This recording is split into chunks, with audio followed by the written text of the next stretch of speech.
Bienvenue pour cette nouvelle séquence des paroles de la vie éternelle que nous allons vivre dans la présence de Jésus-Christ.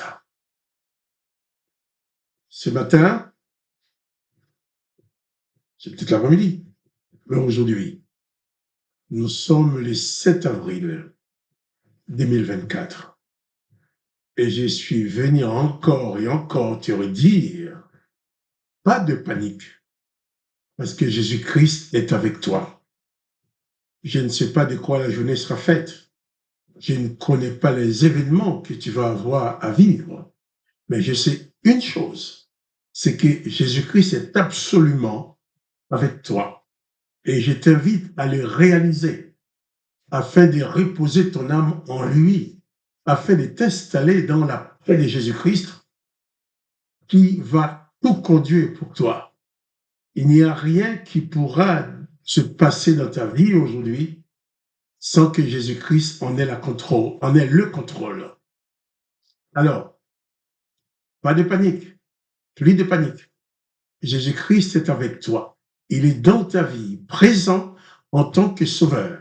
Et j'insiste, Jésus-Christ est présent dans ta vie uniquement en tant que sauveur, car il ne sera jamais condamnateur. Car Jésus-Christ n'est pas venu dans ce monde pour condamner le monde, mais il est venu pour sauver, au point d'avoir sauvé même ceux qui l'ont cloué sur la croix, ceux qui l'ont accusé, ceux qui ont demandé sa mort. Hier, nous avons parlé de la mort de Jésus-Christ sur la croix. Jésus-Christ cloué sur la croix, au lieu de crier vengeance comme Samson, au lieu de crier vengeance comme David, il va dire, Père, pardonne-leur, car ils ne savent ce qu'ils font. Tu vas me dire, ben, ces gens savaient bien qu'ils étaient en train de faire mal avec Jésus-Christ. Ils étaient en train de faire mal à Jésus-Christ, en le clouant sur la croix, en le maltraitant, en se moquant de lui. Jésus dit non, ils ne savent pas ce qu'ils font, parce qu'ils sont manipulés par l'esprit de l'Éternel, l'esprit de vengeance. Cet esprit qui ordonne de tuer tous ceux qui les demandent, de faire autre chose de ce que dit l'Éternel des armées. Jésus-Christ vient dans ta vie, quelle que soit ta situation, quels que soient tes péchés, quels que soient tes comportements, quels que soient tes sentiments. Jésus-Christ veut être présent dans ta vie en tant que sauveur.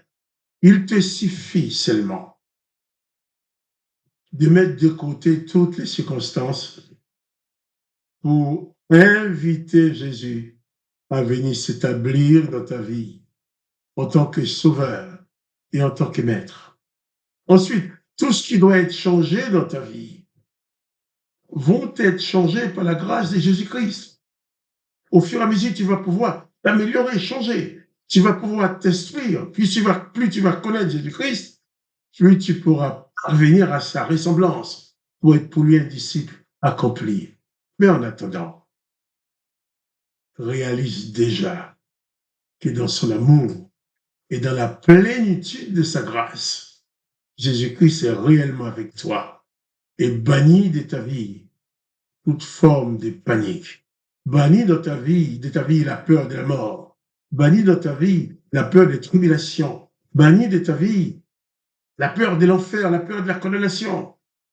Car si Jésus-Christ vient dans ta vie, il va s'installer avec sa grâce.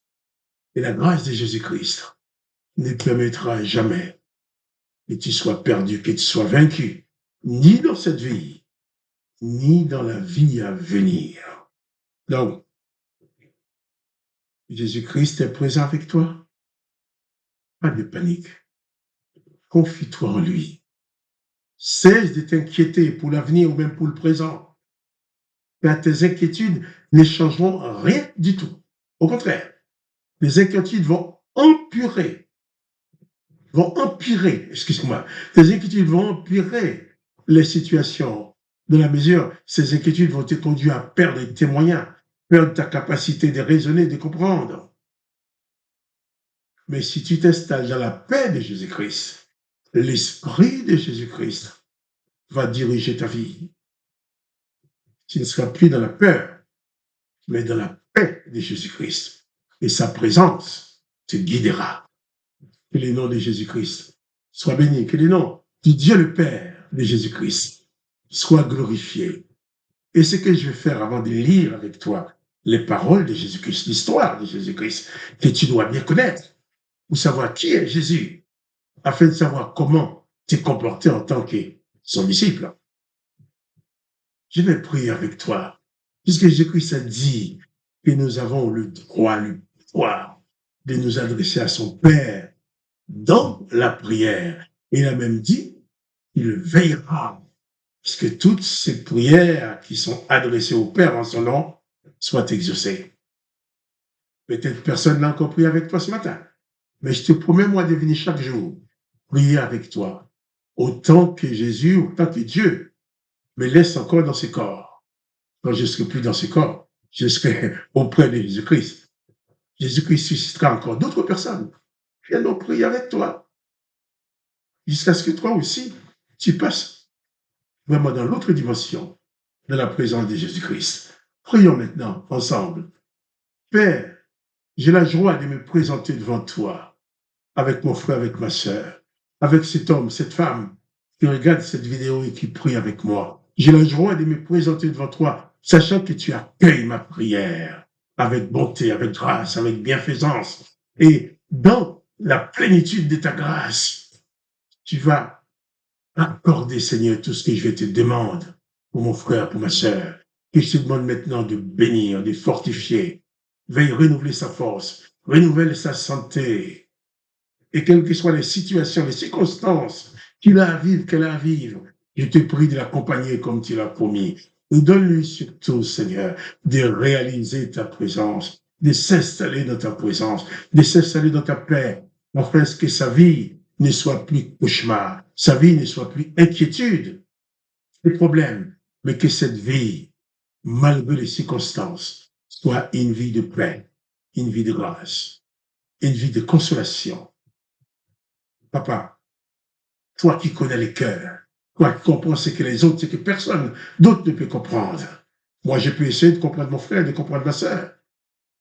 Mais c'est toi seul qui comprends les profondeurs de son cœur. C'est toi qui entends vraiment les profondeurs de ses cris. Alors, dans le nom de Jésus, je t'en supplie, réponds à ces cris. Secours ton enfant. Dans ta grâce, Seigneur, apporte la guérison, la paix, la consolation, afin que ton nom soit pleinement glorifié dans chaque vie. Je te remercie, Papa, parce que je sais que tu réponds à ma prière et je t'adresse dans le nom du Seigneur Jésus-Christ. Amen. Dans le nom de Jésus, nous avons le pouvoir de nous présenter devant le Père en tant que fils, en tant que fille, pour lui présenter notre demande. Et Dieu, le Père de Jésus-Christ, est le meilleur Père qui puisse exister. Non seulement le meilleur Père, c'est le Père le plus puissant qui peut répondre à toutes tes demandes. Il n'a pas de limite. Là où on t'a dit que c'est impossible, va voir ton Père. Dis, papa, on m'a dit que c'est impossible. Là où on t'a dit que tu ne s'en sortiras pas, approche-toi de ton Père. Lui, il va te prendre par la main. Il va t'aider à t'en sortir. Tu sais, c'est un vrai privilège pour toi de connaître Jésus-Christ. C'est mon privilège à moi aussi. Je peux le témoigner. Depuis plus de 50 ans que je connais Jésus-Christ, que je connais le Père, je marche avec lui. Oh, j'ai vécu des moments difficiles, mais il m'a toujours accompagné. J'ai connu beaucoup de souffrances, mais il ne m'a jamais lâché. Il m'a toujours tenu par la main. Là, il y a des moments où je voyais aucun moyen, aucune porte de sortir. Et d'un coup, une porte inattendue s'ouvre. Et je m'en suis sorti. Parce que Jésus-Christ est avec moi. C'est fort de toutes ces expériences que je suis venu te dire. Aujourd'hui, pas de panique. Reçois Jésus-Christ dans ta vie. Installe-toi dans sa paix. Je ne te dis pas que les choses sont faciles. Mais la présence de Jésus-Christ te conduira pour surmonter toutes les difficultés possibles. Cesse de te condamner à cause de tes péchés. Cesse de considérer comme condamné et perdu. Approche-toi de Jésus-Christ. La présence de Jésus-Christ, c'est la présence de la grâce. Jésus-Christ ne va pas t'adresser des reproches. Il va plutôt consoler ton cœur qui est blessé par les souffrances ou même par tes péchés. Il va consoler ton cœur qui est meurtri par les remords de tes péchés. Jésus-Christ est le sauveur. Jésus-Christ est ton sauveur. Je t'invite maintenant à recevoir ton sauveur dans ton cœur. Je ne t'invite pas à entrer dans une religion. Je ne t'invite pas à accéder à une religion quelconque. Je t'invite seulement Jésus-Christ à venir s'établir dans ta vie, dans sa paix et dans sa plénitude et sa grâce. Et je vais lire avec toi aujourd'hui les versets de l'évangile de Jésus-Christ qui parle effectivement de la mort de Jésus-Christ. Hier, nous avons parlé de Jésus-Christ crucifié dans Matthieu 23, verset 33. J'ai lu, lorsqu'il fut arrivé au lieu appelé Prâne, il le crucifia Jésus là, ainsi que les deux malfaiteurs, l'un à droite, l'autre à gauche. Jésus dit, Père, pardonne-leur, car ils ne savent ce qu'ils font. Ils partagèrent ses vêtements en tirant au sort. Le Père livre son Fils qui croit qu'il soit sauvé.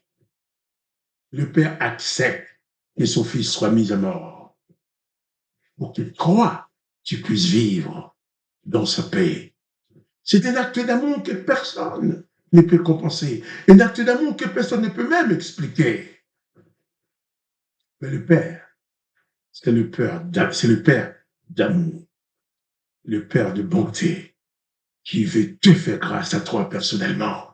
Et j'aime bien dire, si même tu étais la seule personne dans ce monde, Jésus-Christ serait quand même venu mourir pour toi parce que tu es très important pour lui.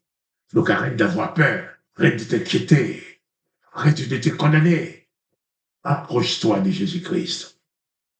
Le pardon, la grâce, le bonheur, la paix, la joie, la réussite, pour toi, se trouve auprès de Dieu dans le nom de Jésus-Christ. J'ai lu au verset 25, il dit, le Père, il dit pas le Père, le peuple, se tenait là et regardait. Les magistrats se moquèrent de Jésus, disant, il a sauvé les autres, il se sauve lui-même, s'il est le Christ, le Fils de Dieu. Les soldats aussi se moquaient de lui, s'approchant et lui présentant du vinaigre. Il disait, si tu es le roi des Juifs, sauve-toi toi-même. Il y avait au-dessus de lui cette inscription, celui-ci est le roi des Juifs. Jésus sur la croix. Et les autres, tandis que lui, il est en train de proclamer le pardon et la grâce pour ceux qui l'ont tué. Ceux-là même qui l'ont tué sont en train de se moquer de lui. Vous vous rendez compte? Jésus qui accorde le pardon à ceux qui sont en même temps en train de se moquer de lui. On se moque de lui, on les jure. Et lui, en même temps, il pardonne. Pourquoi? Parce que Jésus-Christ, c'est le promoteur de la grâce. En Jésus-Christ, il n'y a aucune condamnation. Jésus-Christ ne peut en aucun cas condamner. Hier, j'avais parlé de l'histoire de Samson, serviteur de l'Éternel, qui en mourant a demandé à l'Éternel, son Dieu, de lui accorder la force de tuer un maximum de personnes. Et de Jésus-Christ, fils du Père, qui, dans la souffrance en mourant, demande à son Père de pardonner un maximum de personnes, même ceux qui sont en train de les tuer. Nous sommes dans des registres complètement différents. On ne peut pas vivre en même temps. Tu ne peux pas vivre en même temps sous le régime de Samson, au service de l'Éternel, en même temps sous le régime de Jésus-Christ, au service du Père de la grâce.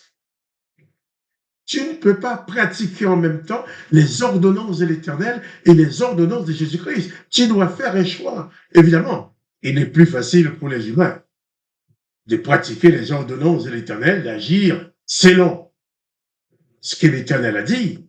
Parce que l'Éternel dit œil pour œil, dent pour dent. L'Éternel demande de rendre le coup jusqu'à infliger à l'autre exactement la même blessure qu'il t'a faite. Mais Jésus-Christ lui dit, même si on est en train de te tuer, tu dois proclamer le pardon de celui qui te tue. C'est ce que Jésus-Christ a fait. Et là, tu vas parvenir à la ressemblance de Jésus-Christ. Tu deviendras comme Jésus-Christ, un promoteur du pardon et de la grâce. Bien sûr, l'Éternel a dit à ses serviteurs, aimez-vous, tu aimeras ton prochain comme toi-même. Mais Jésus-Christ n'a pas demandé d'aimer les prochains comme toi-même. Il a dit d'aimer le prochain comme lui, il t'a aimé. Donc, aimer comme toi-même. Si l'autre te crève les yeux, tu le crèves les yeux. Tu ne fais pas plus, tu l'aimes comme toi-même encore. Hein? Il te fait une blessure, tu lui fais la même blessure, il est comme toi-même, dans les mêmes cas que toi. Mais Jésus-Christ dit d'aimer les autres, d'aimer l'autre encore plus que toi tu t'aimes parce qu'il t'a dit d'aimer comme lui, il t'aime. Et Jésus-Christ a manifesté son amour au-delà de ce que un homme peut faire, au-delà qu'un serviteur de l'Éternel, de ce que les serviteurs de l'Éternel pouvaient faire. Les serviteurs de l'Éternel souffrent, ils demandent la vengeance. Les serviteurs de Jésus-Christ souffrent, ils demandent la grâce pour l'auteur de ces souffrances. Voilà ce que Dieu a fait dans ta vie. Et c'est ainsi que la paix du Christ va s'installer dans ton cœur. Ce n'est ni les souffrances, ni les injures, ni les mépris des autres qui installera de la colère dans ton cœur, dans ta vie. Ce ne sont pas ces choses-là qui installera dans la peur, dans la terreur. C'est la présence de Jésus-Christ dans ta vie qui te donne et qui te donnera la paix. Je ne te vois pas, je ne te connais pas dans la chair, mais dans l'esprit, nous sommes frères et sœurs. Si tu es en Jésus-Christ, Jésus-Christ est dans ta vie, tu es mon frère, tu es ma sœur, nous sommes animés par le même esprit. C'est pourquoi je suis là pour te dire, abandonne-toi à Jésus-Christ, confie-toi en Jésus-Christ, bannis la peur, bannis la terreur. Jésus-Christ est tout puissant pour te sortir de toutes les difficultés. Seulement dans la souffrance, au lieu de pleurer, d'injurier, de te révolter, confie-toi en Jésus-Christ. Invoque Dieu le Père dans le nom de Jésus-Christ et sois victorieux. Les gens se moquent de Jésus. Ils sont en train de se moquer de Jésus. Jésus est en train de les pardonner. Donc la force de Jésus, sa puissance, est au-dessus de tout. Alors toi aussi, installe-toi dans cette paix, dans cette force, dans cette puissance qui te permet, malgré les événements de ce monde, de rester attaché à Jésus-Christ et de bannir de ta vie toutes sortes de peurs et de paniques. Je vais revenir avec toi sur ces textes de l'Évangile. Ces textes si puissants, si magnifiques, si importants pour nous. Demain, qui sera le 8, on reviendra sur ces textes pour continuer. Donc, réalise la nécessité de prendre conscience que Jésus-Christ est avec toi tous les jours jusqu'à la fin du monde et bannis dans ta vie toute forme de peur et de panique et sois vainqueur en tout temps dans le nom de Jésus-Christ. Et que le nom de Dieu le Père soit glorifié en toi. Que le nom de Jésus-Christ soit glorifié en toi. Et quant à moi, Marc-Joseph, je te répète encore, pas de panique, sois confiant. Jésus-Christ est avec toi tous les jours, jusqu'à la fin du monde. Et si tu aimes cette vidéo, partage-la avec tes connaissances et que la grâce du Christ t'accompagne, que la paix de Jésus-Christ s'installe dans ton cœur et pas de panique parce que Jésus-Christ est avec toi. À demain.